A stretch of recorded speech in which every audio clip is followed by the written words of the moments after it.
The moment a newly elected leader takes the oath of office, a clock starts ticking.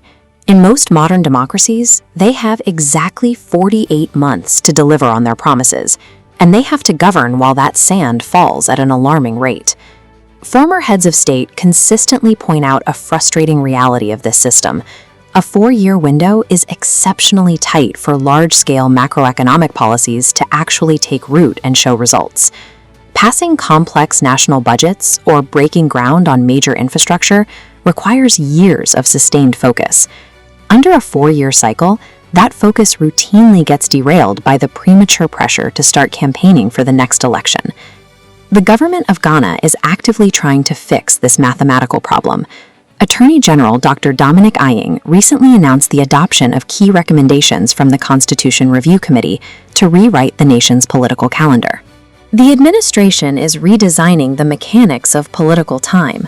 The goal is to escape the perpetual campaign cycle and give the executive branch the breathing room necessary to execute its plans. The centerpiece of this constitutional reform is a direct timeline expansion. Presidential and parliamentary terms will be extended from 4 to 5 years. A standard term offers about 2.5 years of actual governance before the campaign season stalls operations.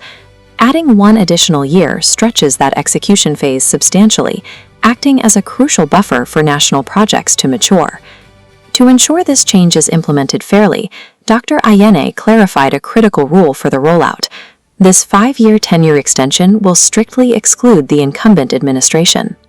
By pushing the effective date to future electoral cycles, the government proves this is a structural upgrade for the state's long-term stability, removing any suspicion of a sudden power grab by sitting politicians. The committee also adjusted the handover schedule, officially moving general election dates backward from December 7th to November 1st. The old system created a severe administrative bottleneck. Holding an election in December guaranteed a rushed, chaotic transition of power when the new government took over in early January. Moving the vote up secures 36 extra days of transition time. That wider runway allows an outgoing administration to hand over the state machinery to the incoming team with proper oversight. The final timeline shift targets the candidates themselves.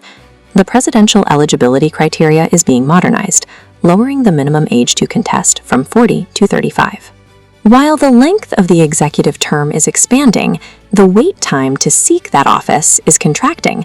This lower threshold serves a specific demographic purpose. It actively encourages broader youth participation, integrating a new generation into the leadership pipeline to manage these longer-term national projects.